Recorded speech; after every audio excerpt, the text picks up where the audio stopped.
Hello, friends, and welcome to the Reclamation Podcast. I'm your host, Megan Colleen Johnson, and I'm here to guide us in raw conversations about thriving in life and work, so that together we can step into personal agency and stop letting life happen to us.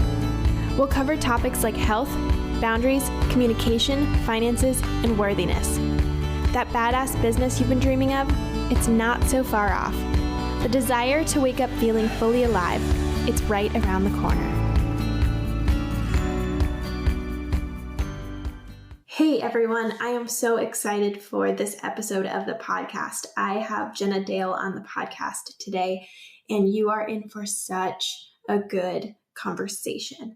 I can't really put to words exactly how inspirational her thought process is. And if you don't follow her on Instagram, you absolutely should, because her creativity just flows through her Instagram, and her deep thoughts and the way that she puts things into words is so incredible. And it just really allows, at least for me, things that I'm feeling inside. I feel like when I read her poetry or hear her speaking, she just has such good language for things. So I don't want to go on too much further, but I'm so excited about this and I hope you enjoy.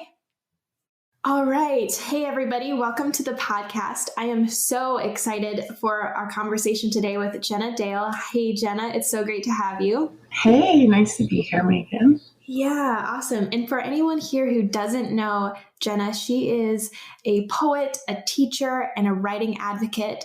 She's from BC, Canada, and I honestly don't know that much about Canada, so you're going to have to share a little bit about where that is. But through Jenna's poetry, including her first book in this season, which I have on my bookshelf, she speaks for feelings and lessons that often go unnamed and unseen, just allowing them to become normalized for readers, which is something that I'm also really passionate about. And I love that we're going to be able to chat about that some. And then also you recently founded the White Wave Writers Society, which is a community of people who are risking a return to themselves and their true voices through personal writing practices. I feel like just even that summary, I can just feel so much depth, and I love it so much. Thank you. I know. Even you reading it, I was like, because I'm like, oh, that does sound good, doesn't it? It just feels good, right? I feel like you can feel it in my chest. It's like, oh, that feels good. Mm-hmm. So a little bit about how we met. Yeah. This is actually our first time chatting. It is officially live. Yes. Yeah, which is fun. We've messaged back and forth on Instagram and stuff. But we met through Madison Headland's Awaken Her Soul program. I believe you went through the program a season before I think I did, yeah. But then through the Facebook group and then social media, we've kind of become internet friends and now real friends. Yes. Yeah. Side byproduct of going through such a close-knit program is you do kind of just keep up with people. They kind of become your support, especially online. Everyone's all over the place. It's really cool to see how the internet, there's a lot about social media that can be negative, but there's also so much about it that can be positive. So it's cool to see that. It's such a beautiful thing. Talk about being able to reach out and not feel alone, even if you're alone, physically alone. Yeah. So yeah, I think it's a beautiful tool. It definitely has some positives. So to kind of kick things off, I've put together bits and pieces of your story, but I would really love for you to just dive into things a little more in detail and kind of share what brought you to writing poetry, kind of share your superhero origin story. Okay. And it's funny that you kind of put I know bits and pieces of your story, because that it really is, people have gotten to know me close have said the same thing. I only ever hear bits and pieces of your past, before they've known me. It's kind of my thing. And it's actually been part of something I'm working on, which of course poetry is helpful with, that I don't just have to get past things, move on, and then never talk about them anymore. Yeah. That we do get to talk about them and process them and share those pieces. And we often come to our past story with shame. And so we don't want to share it with new people in our life who don't know those stories. And just writing my poetry book, even my close friends have said, I never knew this about you. Mm-hmm. And it's opened a lot of really good conversations for me to open up more and kind of embrace what my story has been, mm-hmm. and no longer think I'm defined by it. Yeah. So my origin story is actually, my writing started with journaling, and which is why I'm so passionate, and kind of that new White Wave Writer Society is really kind of born out of that passion. Mm-hmm. My sister, who's 5 years older than me, so she was graduating college when I was graduating high school. And so in my grade 12 year, I was 17, and she gave me a journal, and she said, hey, she inscribed it. I still have it. It's full of, here's somewhere where you can process like the next season of your life, kind of thing. Mm-hmm. And so I really utilized that journal a lot during that time and through college. All this, it feels so dramatic at the time, all these new relationships in college and friendships. Mm-hmm. And I don't know about you, but I felt like everything was a drama back then. Like everything was a really big deal. Yeah. So like a lot of college and high school, right? Oh, so much so. And like everything was like, I don't want to say it was angsty, but like everything was a big deal in my journal when I look back at it, and like it's not a big deal, but it was at the time. And then when I kind of moved into dorms and big transition, I started writing poetry to express some of this stuff I was seeing. Some of the poetry for me was a way to express and get to a point where I could try to understand why people were making the choices they were making. Like, because it's a very confusing time of like, why would somebody do that? Why did I do that? Mm-hmm. And I still do it in my poetry where, I'm kind of exploring a moment, and what comes out is this understanding of maybe where the other person was and what really happened there. So I journaled quite a bit, and even started sharing with my friends. And then by the time college was ending and I was getting, quote unquote, a real job as a teacher, and I was getting into a brand new relationship, and I had already been in a 5-year relationship at the end of high school and through college, and then was single for a little while, and then into another one. It all just kind of took a seat on the back burner, and it all just kind of faded away. Mm. And it was kind of this pressure, this calling, from parents and society and everything else to kind of focus on your job and focus on your relationship. And that was really the next step in life. Mm-hmm. And I still journaled, but I really was a crisis journaler. So only if something really dramatic was happening. Or hurtful was I coming to that. I didn't write poetry at all. I did write blogs throughout the year. There was a part of me that still always wanted writing as expression, no matter what I was going through. Mm-hmm. At 28, I ended up, I had a bunch of leg injuries, and I was off work, and I was pretty sedentary. And when it healed, I was on vacation. I ended up having a pulmonary embolism, and I was, 24 hours away, like a day's drive away from anybody that I knew. And I got myself to hospital and not realizing it was serious, but not realizing it was so serious until within 10 minutes, I was stripped down and in a CT machine, and they were, giving me blood thinners. And for anybody that doesn't know, pulmonary embolism, it's like a blood clot that moves through your heart and gets stuck, either in your heart or your lungs. And so I had one stuck in my lungs, so I couldn't breathe. I couldn't take 5 steps without being doubled over, as if I'd run a mile, full out. So that was really scary for me. And, my parents ended up down there the next day, thankfully, but this person I was with didn't show up. And it was super hurtful, but I kind of pushed it away because there was a bigger issue going on, obviously, health-wise. Came back and we lived together, but there was still so much I had to go through,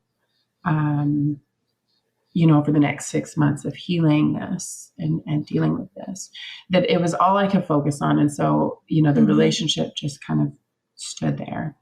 And once I kind of came out of the fog and I was cleared, and I didn't have kind of almost like that excuse to not look at what the relationship was and what had happened, I realized like I needed to leave, that this person just wasn't a safe person. And that was really huge. And it was like a really big transition. And I think a lot of people, just from my community, whenever I share about leaving a big, long, that was 7 years we were together. These are the women who reach out to me most, are the ones who've been through the same thing of like, I just kind of was in this relationship for so long, and now I'm hitting close to 30 and I'm transitioning out of it. And now what? And that's where I found myself. And it's actually kind of a funny story that brought me back to journaling and poetry, which was, I still dipped into journaling from like here and there. But I kind of made a new friends group. I didn't have a ton of close friends after 7 years in the relationship. People had moved on. And so just like this fun group of people. And one of them shared publicly his poetry online one night. And I remember being with the group and they were, giving him a hard time and kind of ridiculing it. As people do. And they were a lot younger than I was. So, the mentality of like, let's just razz our friends rather than support them, which like, it's good to tease, but sometimes, but I loved it. Like I remember being at a restaurant when it happened and sitting in my chair and looking at it and kind of hearing everyone around me kind of like ridicule and tease and thinking, wow, this is brave. And it tapped back into what, in that moment of like, I used to do this. This used to be me. And that night I began writing again. And I started journaling and it just kind of snowballed from there. And I never looked back. I went through a phase where I journaled every day for close to a year. And and it just like had so much to get out of me. And a lot of that really brought me back to who I was as a person, being able to see it on the page and funnel it out into actual words. Cause our minds are just so jumbled, so hard to hold on to a single thought and then process it in your head without any kind of distraction coming in. So on the page, it was much easier to be with it. And, that led me to self-development and self-help. And then eventually it led me to the Awaken Your Soul program, where you're really tapping into everything that's kind of been layered on you. And you're really kind of fully returning to like what your essence is. And then through all that, having the words on the page, I noticed, I had really lost my voice in the relationship. I'd stopped saying anything because it just didn't seem to matter. It didn't seem to have any effect. And even when I did speak up, it never seemed to quite be what I wanted to say. Like I always left conversations or fights or whatever we were in feeling like that wasn't even like my point. I didn't even like talk about my point. And returning to journaling and doing all this has actually given me back the words to use with people in my life as well. Because now I also knew what I needed to say. So yeah, that's kind of like, like the whole story. Of everything. So it's cool to hear just kind of like those little kind of tidbits throughout, like when you saw your friend's poetry, when he posted it and you just like noticed the bravery that it took to do that. And it just kind of, it was like an echo in your soul. And I could just hear that in how you share it. And it's interesting how that really occurs. We're all on our different journeys, right? And to a certain extent, when we get to this place where we feel like a shell of ourselves, essentially, where we've just kind of quieted our voices in different spaces, and then we hear that like echo back, like, wait, no, that's me. Where did that person go? And it just like allows a snowball effect if we lean into it, but we kind of have to choose to act on that. And I just think that's really cool to hear your process through that. Yeah, I love that, like the echo of it. I love the way you phrase that, and how like if we lean into it, it's such a practice of intuition that you hear this, like you said, you hear this little echo. I love that. I'm going to steal that. And Go for it. I think those echoes happen daily. Like, and they're not always life changing. They're not always like bringing us, like me back to my writing practice. But, and it really didn't, like when I came back to my writing practice, it was literally just me going home, writing my journal. But then it led to this, and those little echoes, like when we lean in, it's so small. Yeah. And yet the difference over time of where it might take us. I just thought that intuition of joy and leaning in and listening to these little nudges. It's interesting because it's such a small thing to do in a lot of ways, but then at the same time, it requires a lot from you. Like it makes a huge impact, but it's like these small decisions we have to make daily because we are being called into it daily. But at the same time, huge impact. It makes like a huge impact. Really hard to hear it. The leaning in, like you said, it could be something so simple. Taking a different road to work or writing in your journal that day. But in a world that's so loud and distracting, to pause for that nanosecond and lean in, I think that's the hard part. Really. And that's writing for me is the way I start to hear those more often, because it is a practice of getting rid of the clutter and the noise around me. And I think everyone has their own form of expression that clears their head or clears, like literally thinking of the aura around you in this world that's like full of social media and your job and the people in your life and the chores you have to do and the adulting that's on your mind. And, it's like, what practice are you doing in forms of expression that's clearing that energy around you for a while so you can actually start to hear those things? And, you practice hearing them more and more when there is the distractions around you sometimes. It's a funny kind of thing. I love that. That's kind of, we've essentially answered my next question, but I'll ask it anyways and see if anything else comes out of it. But I'd love to chat more about like forms of expression and how you kind of see that and how that affects how we connect and engage in our day to day. My biggest word is practice. Yeah. I've held on to that word for years now.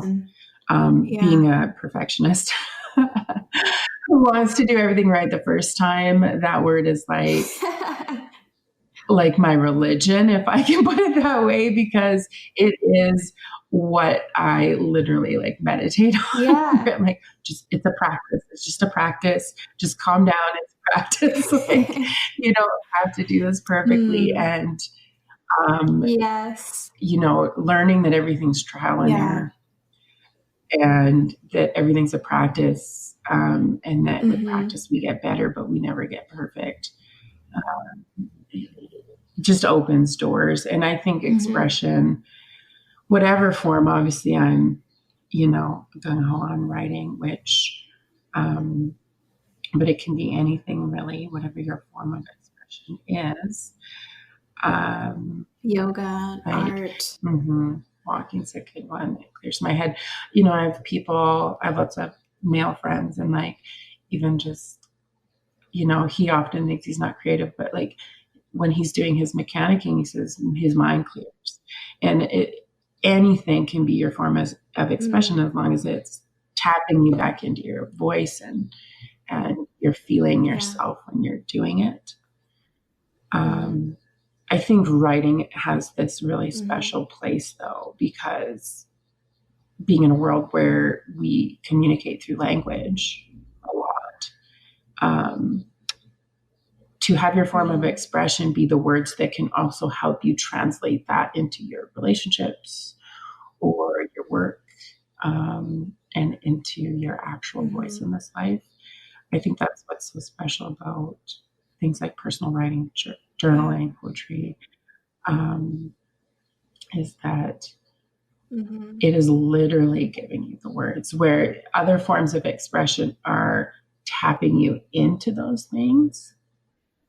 Journaling or writing is actually letting you use the language you might end up using in real life, in your relationship, or on the job, or standing up for yourself, or setting your boundaries. Yeah, like if I were to paint, I enjoy just kind of doing abstract painting, but that doesn't give me the language I need to then communicate what I'm feeling. It helps me get the feelings out and tap back into what I'm feeling, but it doesn't necessarily then also allow me to communicate what I need and what I'm feeling to those around me. That's really cool. I hadn't noticed that before. Yeah, that's something that's really come out for me the last 6 months to a year, is like, wow, like I'm literally giving myself the language. Like I am finding words to say, because, our relationships, the life we're living out loud, is our life, which is hard for me sometimes, being someone who wants to live in their head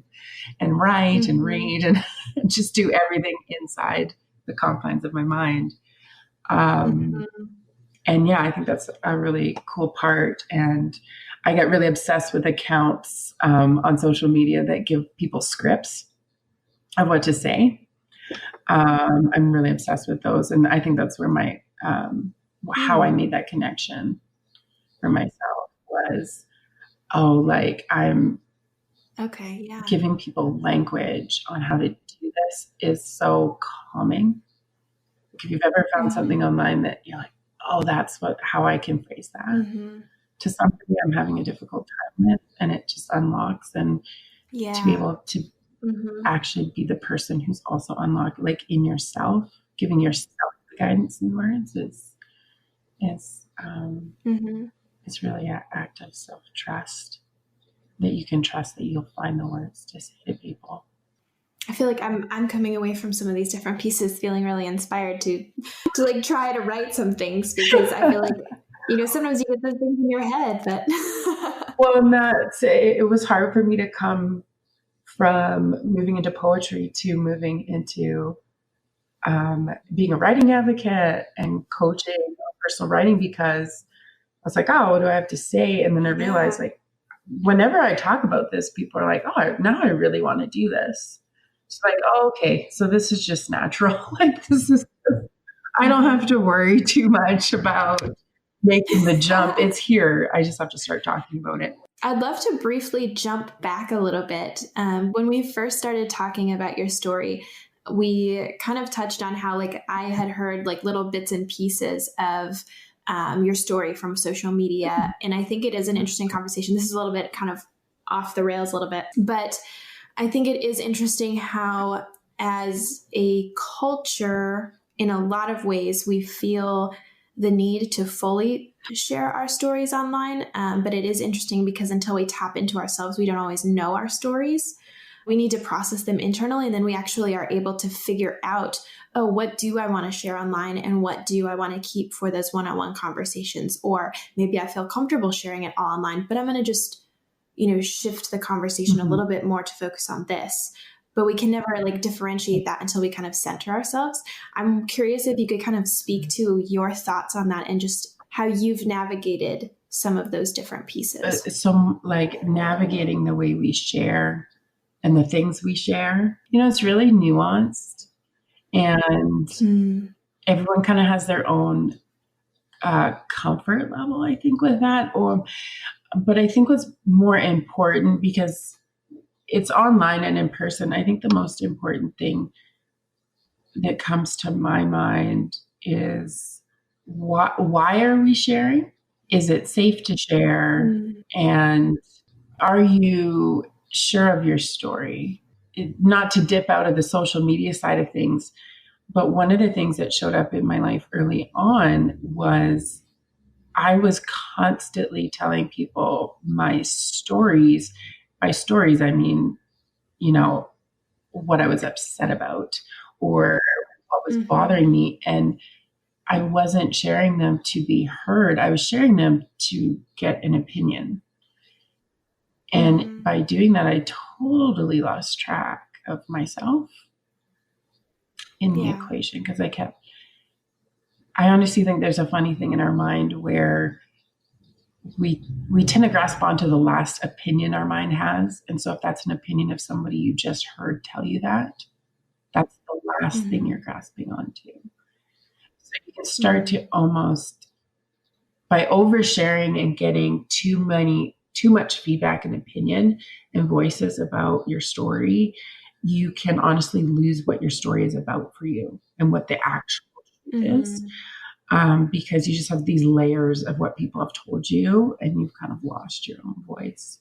And so, I have friends who've been oversharers. Even like I actually tend not to be a huge oversharer anymore. I need to like equalize a little bit, as I said, to like share a little bit more. But I also have friends from the other side of the spectrum who share all their stories with everybody. And yet over time, as they've been through their own growth and development and looking at themselves, they realize, like, one, I wasn't even telling a story that was true anymore. I was just telling like the best version of it. And I was doing it because I wanted people to respond a certain way. Like, it's by oversharing, it's also a protection thing. And in terms of online, like being a poet and vulnerability kind of go hand in hand. And for me, and again, like everybody's nuanced, if people are here to hear these pieces of my vulnerability, but those pieces are not me, and those pieces are not my full story, and those pieces are poetry, which means they can be very embellished or not even a true event at all. And so for me, it's actually become really easy to share because I know it's me, but I'm also disconnecting. And, to actually hear the full story would be a very different conversation. And so you get to choose the little pieces you're comfortable sharing, but also it's an act of honor to go, this, and this, I'm not, because, that is something I'm saving for a safe person. I feel like poetry and music are kind of similar music is poetry, or songs are poetry, but I think it is really interesting and unique that you are able to kind of express various emotion to whatever level you desire with poetry. But like you said, it doesn't actually, the real story might be very different. So like when we hear a song that really resonates with us, we kind of interpret it however we desire, and we feel the emotion of the song, and we, connect with it and put our own story to it. But the original story may have been so far from that, but the writer was able to kind of connect the core emotions in some way, which I think is really cool. Specifically about music and poetry, like you can connect emotion to it. So like oftentimes I feel like the root emotion's there, but the words may tell a different story. I love your point that like people will make of it what they will. Like people will make out of it on their terms. Which is true of any conversation, really. We all interpret it from our own lens. It's so true. We all do. And I actually, it was one of the interesting things about beginning to share my poetry was when people in the comments or in my messages would respond and say, oh, I related to this because this or that. And I'm like, oh, like I never said, but in my head, I'm like, it was like, for me, it was not about that at all. Like, how did you even get that out of that? Like, not that I would say that, but in my head, I'm like, I couldn't see that meaning in there, and how interesting it was that, say, a poetry about a guy who didn't call me could translate into somebody processing the loss of their dad, Mm. and how different those two things were. And it's such a, it's just a really interesting and heartfelt thing. And Yeah. and it lets me separate. It really allowed me to separate myself from my poetry when I posted it, because I just knew, like, this is my meaning, and then everybody in my audience will have a different one. And it took that worry about being judged out of it. My favorite comments, this is kind of just a funny anecdote. My favorite comments are from people who, when I share like a poem about heartbreak, or, I like writing about the sad stuff or the hard stuff more, just because that's what I tend to need to process more. But they'll put in my comment, like, I feel for you. I'm here for you. Like, you're going through this. I'm so sorry. And I'm like, that happened like a year ago. Like, I'm resharing this poem. I'm fine. Like, this is not resharing in the moment. And a lot of my stuff, even in stories, when I share a thought I have, or a lesson I've learned, or something, it's usually not from something that happened that very minute on that day. Yeah. So those are always the funniest ones when I have people. For sure. It's sweet. It's very empathetic, but I'm good.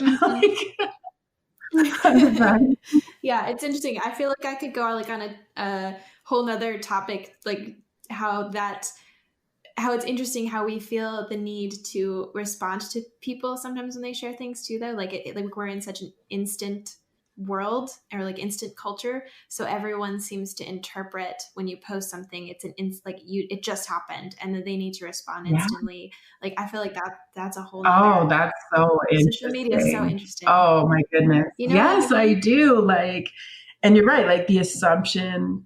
And it's funny when you transition out of that, because when I'm on social media, unless it's like somebody's story, that's like a glimpse of something happening, I never assume it's from that moment. And even then, if you're someone who does a lot, like, I'm not saying you're marketing yourself, but you have a business and you're on social media for a purpose. Yeah. A lot of people, myself included, I'll snap a picture at lunch or when I'm doing something, and then I'll share it like 3 hours later, doing something completely different. Like, oh, I was just there. Are you there? I'm like, no, this was like 5 hours ago. Or this was like yesterday or last week. And there is kind of one side of social media of people who are like, it's instant, and I'm using it instantly. And so I assume everybody else is using it instantly. And then there's other people who are using social media as a tool and a resource and a form of expression. And I think it's those people who've transitioned to using social media like that get like almost nothing. It's instant. It's all planned. It's all processed. And then it's put forth to an audience. Well, I would love to. I feel like I could continue delving into social media for a long time. I'd love to shift gears. Yes. So I would love to, I guess we're probably going to end up talking a little bit about it more, but I would love to hear what your first book launch was like, and just what that looked like for you, because you really launched yourself very quickly. Like you dove into writing again and just kept writing, and then you launched a book. So I'd love to hear what that was like for you. It happened very fast. Like, so I was in the program, doing like all this work on myself and this worthiness work, working with a coach. And like within 6 months, I returned to poetry and I launched a book. And it felt so fast and easy. And that's weird for me to say, because growing up, like the programming I got was, you have to work hard for stuff. And this stuff doesn't happen overnight. And I mean, it didn't happen overnight, but it felt that way in a lot of ways. In terms of, if I'd had asked myself before how long I thought it would take to write a book, I would tell you a year or two. And it was 6 months, and it just really surprised me. That book launch was just, It was easy. And Mm. that was a question for my perfectionism that I had been working with the like with Madison and the coaching was, what if it was easy, which was a total mind Mm-hmm. blowing question to ask me in particular, who made everything so hard on myself. Yeah. And it really calls back to what I was saying about making the transition to, inspiring people to write and have personal practices is it was already there. I just needed to transition Mm-hmm. into it, allow it Mm-hmm. out. And um, I'm also very much like an organized. I'm an Enneagram 1. I've got all these like organizing Mm-hmm. tendencies and analytical. So Mm-hmm. even just organizing and formatting the book was like, I just let it be easy and it just happened. And to the point where when it came time that it was done and it was coming out and there was no more real quote unquote work to do on the book in terms of the actual book, Mm-hmm. I wasn't celebrating. And I had a friend, That's yeah, interesting. right? Like, I was just like, oh, yeah, this is no big deal. Not no big deal. Like, I knew it was a big deal, but just, oh, yeah, I feel good. And Mm. I had a friend really continue to push me, thankfully, over the weeks of like, this is a big deal and you need to celebrate. And ended up convincing me, even though it was super uncomfortable, to have like a book lunch dinner with some close friends. And it wasn't, again, like it wasn't because I was modest, but I had been fed this story that big accomplishments come after working really hard for them. So because it Mm. felt easy, the celebration didn't come naturally. Mm. Wow. And it was a huge learning for me. And thankfully, I do have some really awesome people that have called into my life as friends who will push me and know that I like being pushed a little, to lean in and Mm. celebrate. And once I started to lean in a little more, it felt really good. The one coming up, not as easy, but that one easier than I made it up in my mind that it was going to be before that whole Mm-hmm. process. I feel like every time you're saying something, there's like so much that could be unpacked in each piece. Just like, oh my gosh, okay. I just love that whole concept of what if it was easy though. Like that's something that I have also like really had to lean into because so many of us do. We feel we've grown up with this idea that we have to work hard or that really in every aspect of our life we make Oh, things yeah. more difficult in a lot of ways than it needs to be. And once we allow the mental blocks to kind of fall away, the ego or persona or whatever, this exterior, once we allow that to kind of fall away, things can be a lot more easeful than we give it Oh, credit yeah. for. Mhm. But the celebration piece also, I just found that so interesting. Yeah.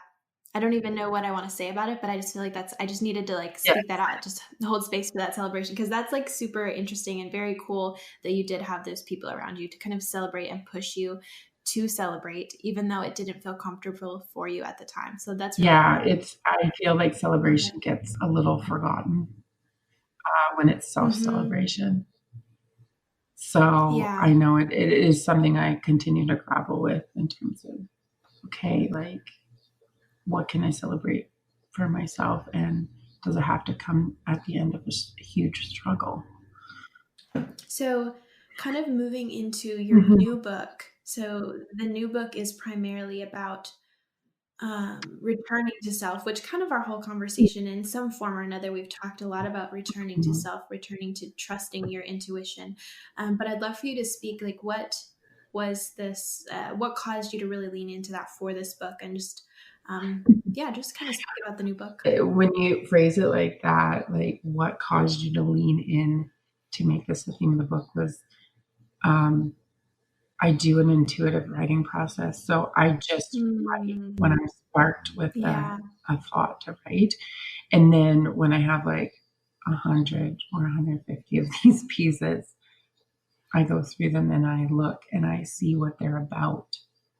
And I mean, I tend to have a few Mm, topics in there, but the one that stood out was this idea of like self abandonment and losing myself. Like I think most people who get to their 30s have felt the phrase, I lost myself in a relationship.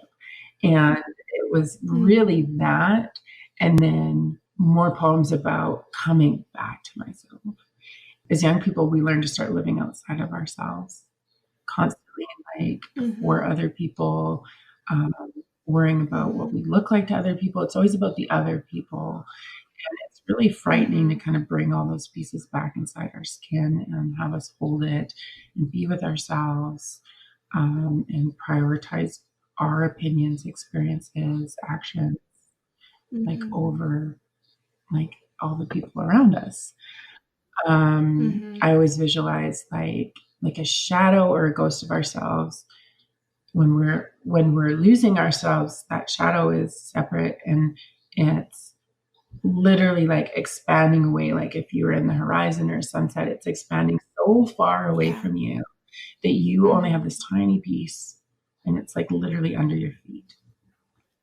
Like, and then when we're returning to ourselves, that is all comes back right inside of our body.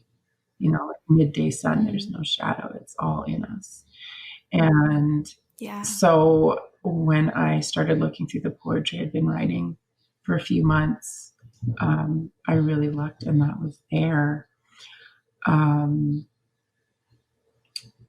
I just really wanted to honor that because it's just, I think it continues to be one of the biggest themes under all of the things I write is this other people versus myself and this abandonment versus returning and how much power that can bring us. And again, like the practice of doing it. So the new book is called White Wave of the Valley, which seems like a random title, but it actually is literally translated to my name, Jenna Dayle, which is actually my first and middle name. Okay. So White Wave is Jenna and then Dayle is of the Valley. And so I had kind of gone down the internet hole one day and found this and thought it was kind of cool together. White Wave of the Valley, like doesn't quite make sense, but sounds really cool. Yeah. And I wrote it down and knew like, oh, I'll come back to it, write something, right?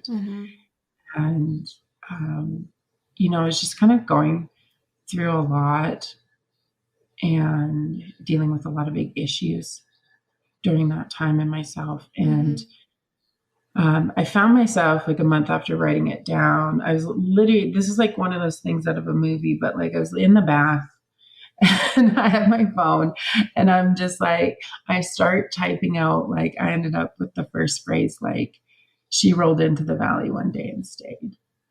And I wrote that down and like my whole body's just like in goosebumps in a hot bath. And I just started writing and it's about 4 or 5 pages of a poem. Wow. It's pretty long for me. And, it just all came out and I was literally just sobbing by the end. Like I was sobbing through these things and I didn't have to rethink how to phrase things, which I do when I'm writing. Like it just all came out and I just knew that this was something really special. And that's when I knew like, this is the next, like, this is the basis of my next book. Like it already seen that my poetry is about returning to self. And this poem is huge about abandon and return and that fear of risk and that fear of what it could bring to your life again. And so it's really close to my heart, this book. I really wanted it to focus on me. Like it does have some poetry about relationships and men, but not as much as my first book. And all the themes that run under it is more about like ourselves and me.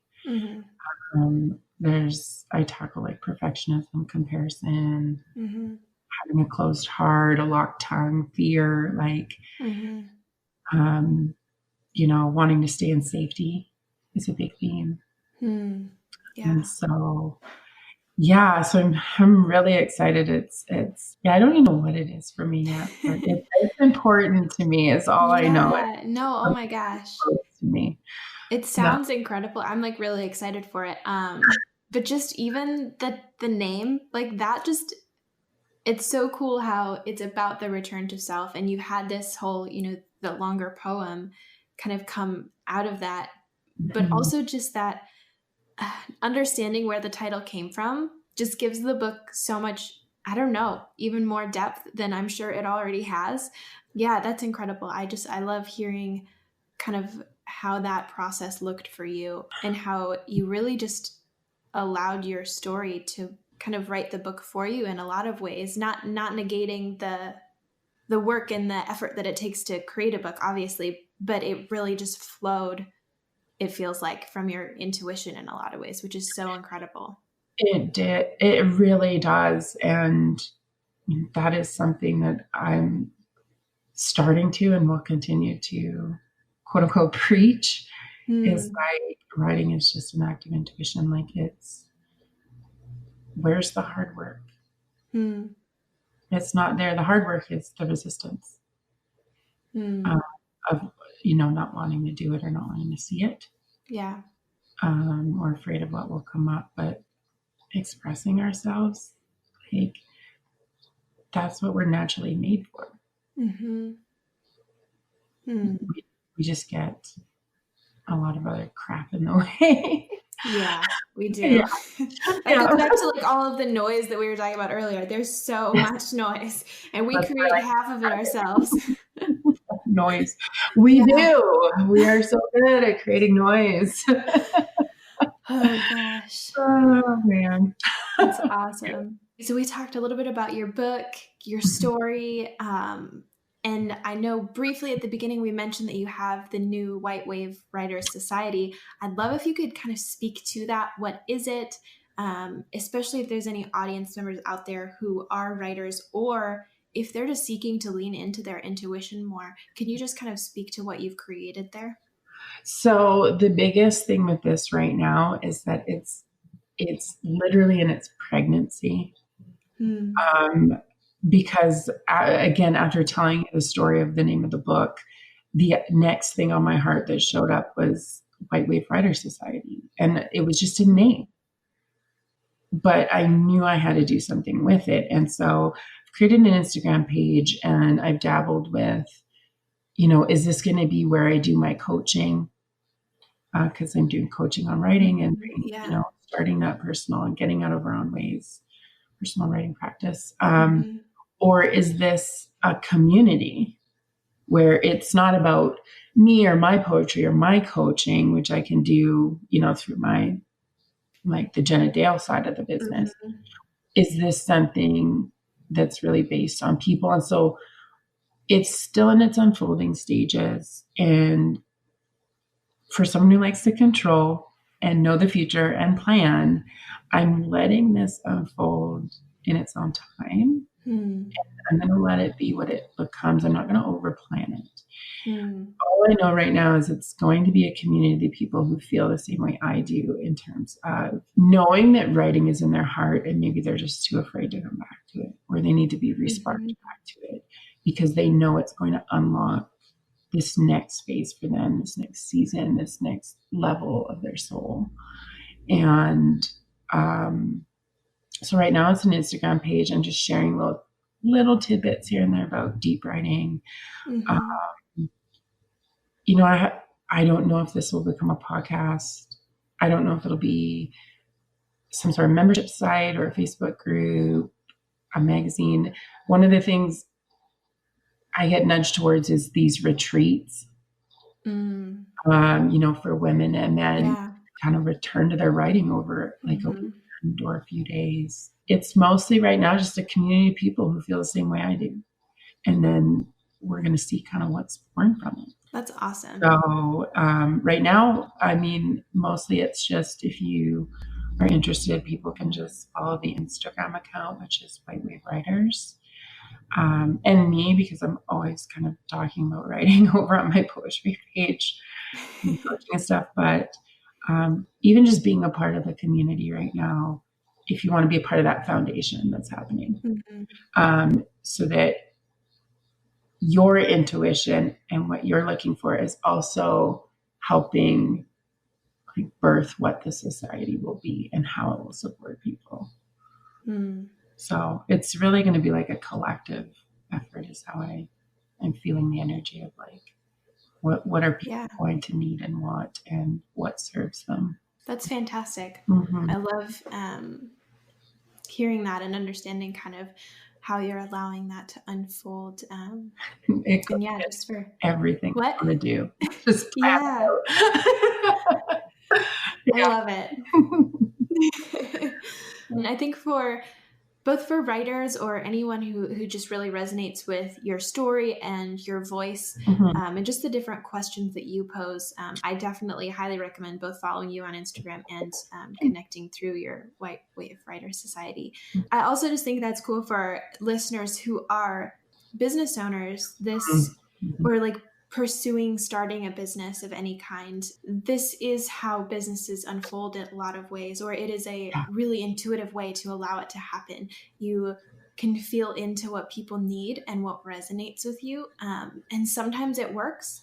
And then sometimes you have to lean into the next thing. And I really love that you were willing to kind of share what this process is looking for this society and collective, because it shows how you are listening to your people, and you're still honoring yourself in that process at the same time. And I feel like that's really rare for business owners to both honor themselves and listen to their audience. So that's a really neat way to be creating this group. So I just wanted to speak that as well. So yeah, thank you. Yeah, it's.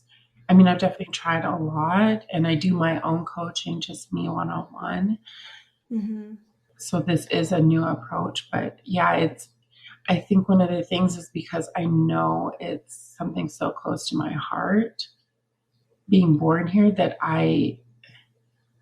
if I rush it and try to make it something, I don't know. I just, I'm willing to let it have time. And I think because it's so important, it helps me not rush it.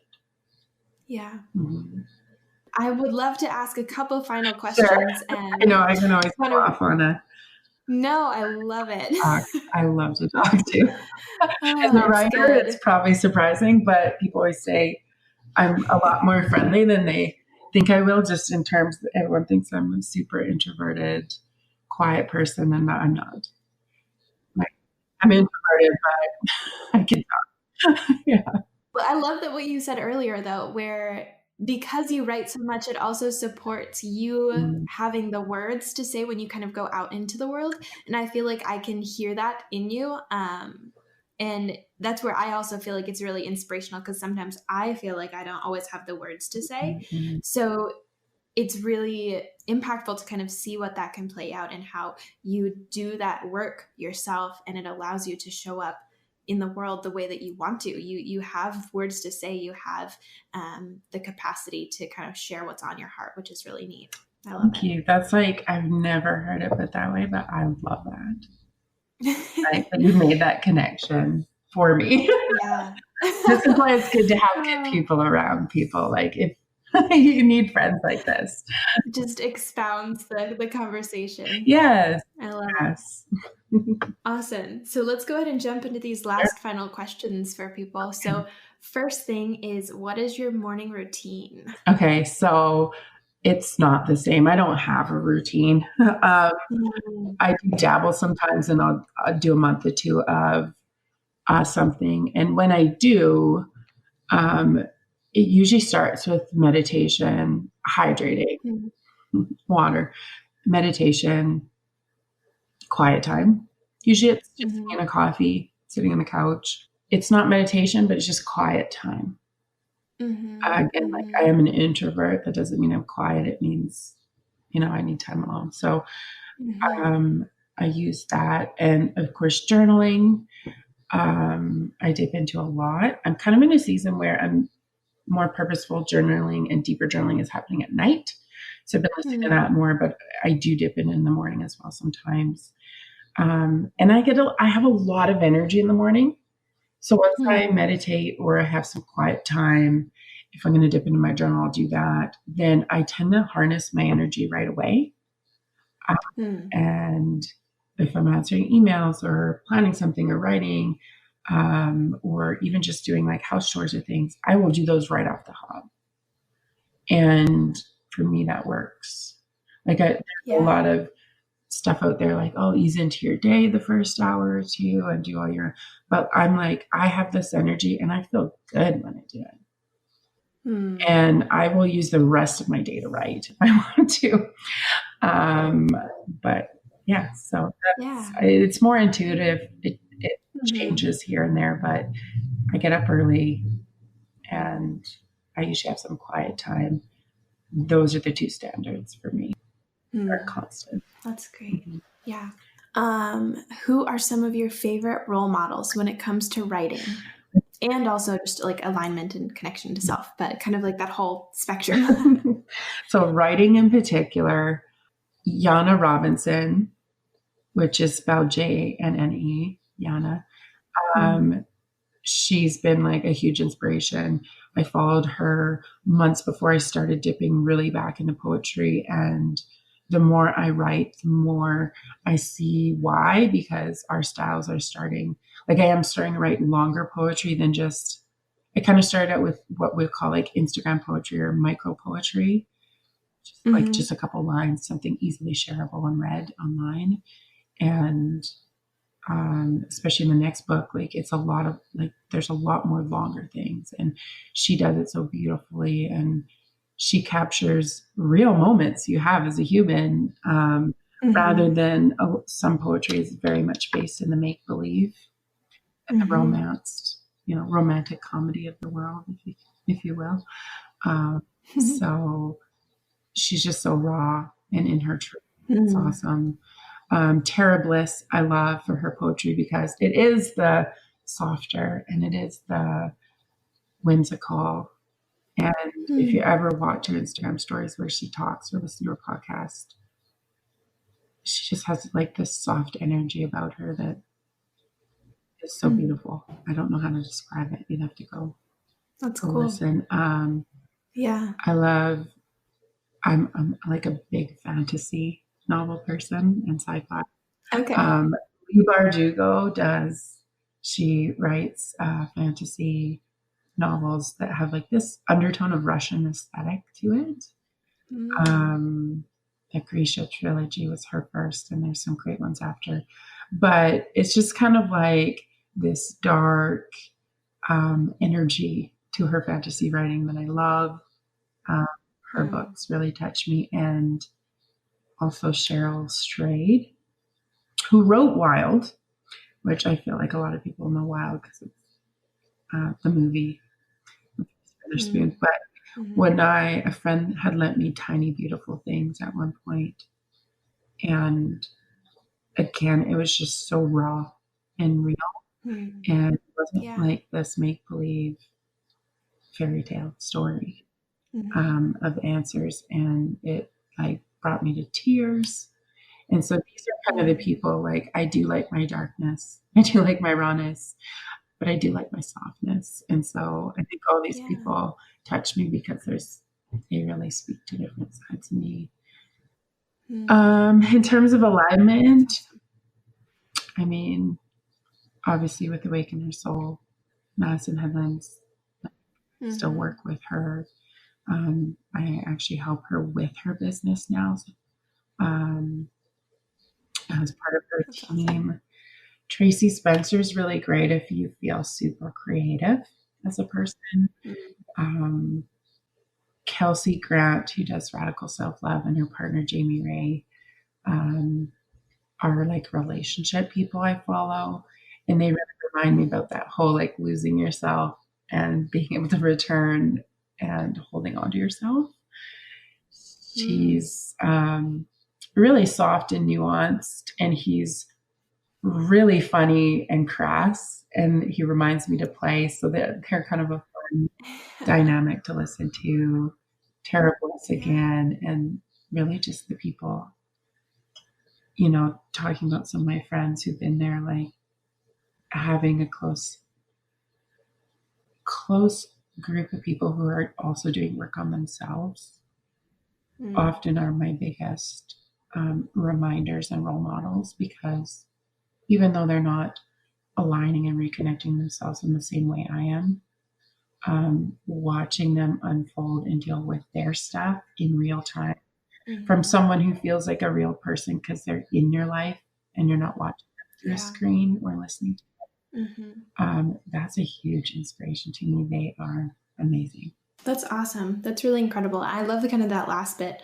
I feel like it is just so important to have those people around you that you can kind of journey with, and they're on their own journey, but it's cool because you can be aligning with your own truth, kind of, you know, you're all on your own journey with your own truth, but you can be on that journey kind of together. Yes. That's cool. Also, that was a lot of really incredible names. I'm gonna have to check out some of those people, because I don't know. I feel like I knew like a few of them, but I had to stop my list at some point because I was like, are you gonna like share everybody, or just pick the top ones? I love it. Okay, pretty much like our last, longer question is, on your journey as a writer, and we've kind of throughout the whole thing, we've talked some about various ways to lean in. But what is one way that you lean in when things are specifically difficult? So one way I lean in now is to create space. So when things feel really resistant, I think right now in culture, although I think if you're in the right circles, it's completely shifting. It's like the hustle and flow, fix. So if there was resistance, or I felt stuck, or I felt something was wrong, or part of me was wrong, even as a writer, I would go to like a book or an Instagram account, or try to get more knowledge, advice column, like ask people what their advice are. And it, again, like even a wonderful book can just be another source of noise over top of you. So one of the ways, which is counterintuitive in the way I learned, which was, push through it, is now I create space. So I give myself space away from my writing. I don't journal every day now.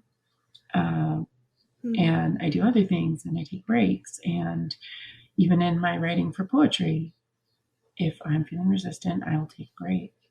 And that break might be an hour or 2 days or a week. It's a little harder when you're trying to edit and go through that process. But in terms of the actual written part, I just take a break. And I do have to trust that the moment my intuition is even saying, maybe you could write this, that when my intuition says maybe, it's a yes.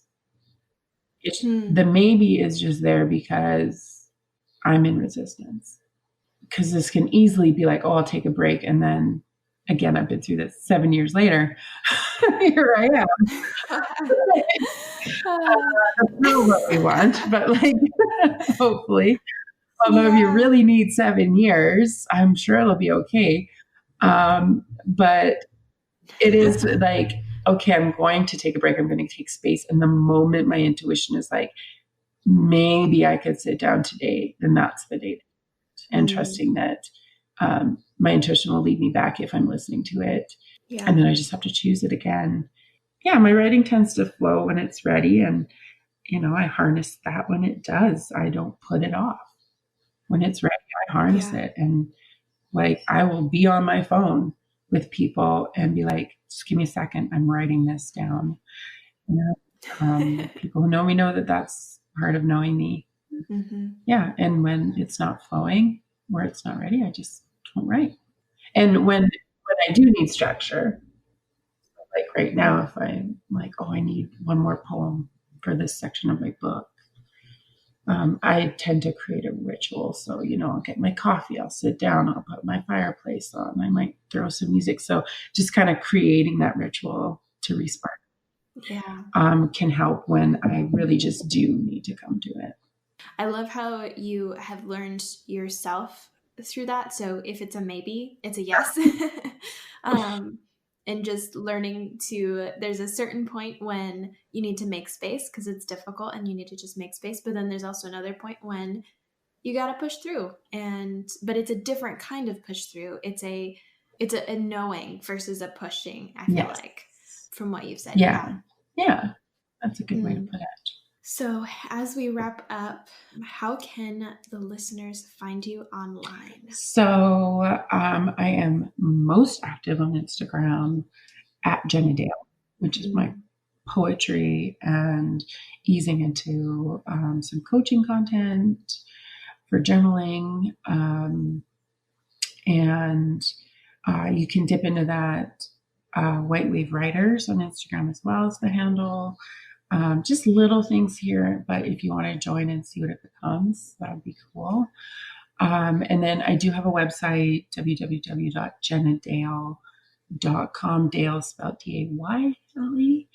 And I have like my writing mentorship info there, my books coming up there. Just kind of like all your basic info you're looking for from me, and a way to contact me if you have other things you want to contact me about. Yeah. So, yeah.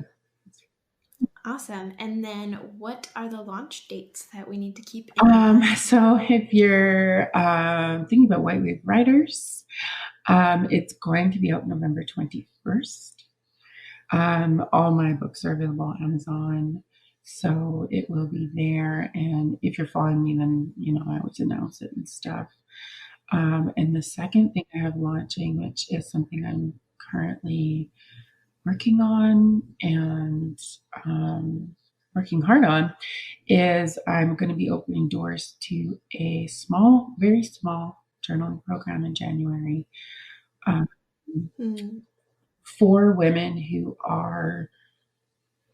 felt like they've got lost, or they're processing through the loss of a relationship, which also means returning to themselves.